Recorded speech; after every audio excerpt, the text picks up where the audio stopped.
We're here at the Pony Trek at Tampa's Lowry Park Zoo and Wallaroo Station. I have Dennis Thompson with me this morning, the owner of Gypsy Vanner horses. Dennis, good morning and welcome. And give us a little history of this particular breed. It's an absolutely gorgeous horse. Well, the breed was envisioned by British gypsies right after World War II. Two stallions actually inspired the breed, Sonny Mae's Nicole horse. And for 70 years they focused on producing a horse that looks like a small Shire. And until my late wife and I saw one horse and began a journey to understand gypsies and their horses that lasted 4 years, it was not recognized as a breed.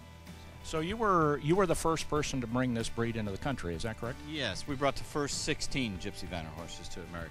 And what year was that? Well, actually, November 24th, 1996, the first Gypsy Vanner horse in America stepped hoof on American soil, and she's here with us today. That's Dolly. Well, this is Dolly. Dolly is absolutely gorgeous, and we've had Dolly now for several months here at Wallaroo Station, and she had a foal a few months ago. Is that correct? Yeah, that's correct. Yeah, it's the foal. The father of the foal was a stallion named Lacho Dram, which in the language of gypsies means safe journey.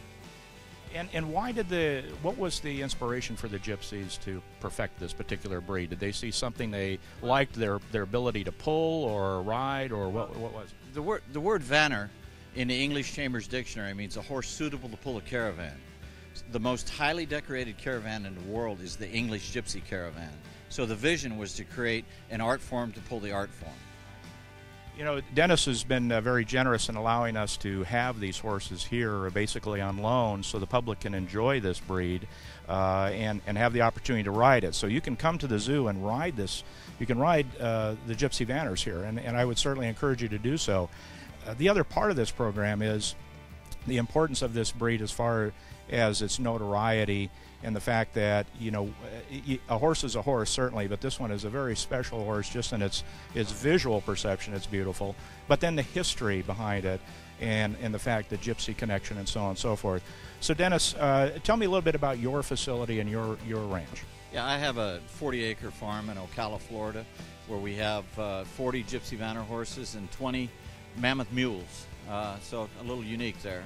And we'll get into that in a minute. I want to mention, too, that when people come to the zoo here, their children or themselves can get a picture with the first Gypsy Vanner horse in America. So the next time you're at Lowry Park, come through Wallaroo Station, whether you have children or not, and take the opportunity, enjoy riding this magnificent horse. Once you see them, you'll know what we're talking about. We're now going to go over and talk about a Mule Mom program on the second part of this interview.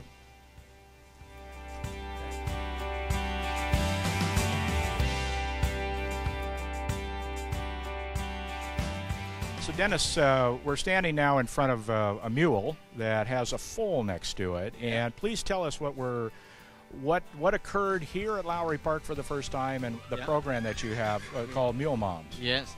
For those of you out there that aren't familiar with it, mules can't have babies. They're a cross between a donkey and a horse, and for that reason they have one odd chromosome, which makes them incapable of reproduction. But mules, because they're what's called a hybrid, and they have what's called hybrid vigor, and because of that, everything is heightened. They're smarter, stronger, have better endurance, and so on than a horse might have, and they have a heightened desire to nurture. So they want to be a mother, but they can't. So you can't put mules out with mares and babies, or they'll steal the babies and won't give them back. You can't put mules out with even cows and calves, or they'll take the calves. So my vet said to me one day, he said, I implanted a mule in Puerto Rico with an embryo, and she made the greatest equine mother I've ever experienced. He said it brought tears to my eyes watching her take care of her baby. And I thought, mule moms, you know, it'd be wonderful to have allow mules to, for the first time in history, to have babies. And so we've built a program around just that. Well, that's extremely interesting because, again, the whole point here is that mules cannot reproduce naturally, again, because they're barren for all intents and purposes, but they have this great ability to nurture. And our mule's name is? Doris. She's actually named after my mother. Okay, I won't go there with that. That's a little too dangerous. But Doris came down about 6-7 months ago and completed her pregnancy here and produced the foal that you're looking at right now, which is absolutely gorgeous. So this foal is a Gypsy Vanner horse, and the mule was impregnated with that embryo to produce that. So basically what this allows you to do is produce more Gypsy Vanner foals using the mules, who are excellent mothers. Yes. And how long have you been doing this now? Since 1996, we brought the first Gypsy Vanner horses to America. I want to explain that Gypsy Vanner horse is not a color breed, it's a body type. And so they can come in solid colors like this little guy, or a more common black and white. Matter of fact, some of the most famous sires and dams in the history of the breed are black, because the gypsies believe the black ones will throw deeper black and white babies. And I think we're the first zoo to do this, aren't we? You are the first zoo in America to have this program, to have Gypsy Vanner horses available for people to come and ride and interact with, and of course the first Mule Moms Gypsy Vanner horse experience in America. Well, this is tremendous. And again, when you come to the zoo, come into Wallaroo Station, come to the pony barn, and you're going to see Doris and the foal. And the foal's name is? His name is McLowry. Lowry. That's very fitting for Lowry. Actually, his full brother is B.B. King, who is the first solid-colored baby in America. So he's got famous history. Fantastic. And his father's the Gypsy King, who is the most famous Gypsy Vanner horse in the world, Briar model, and so on.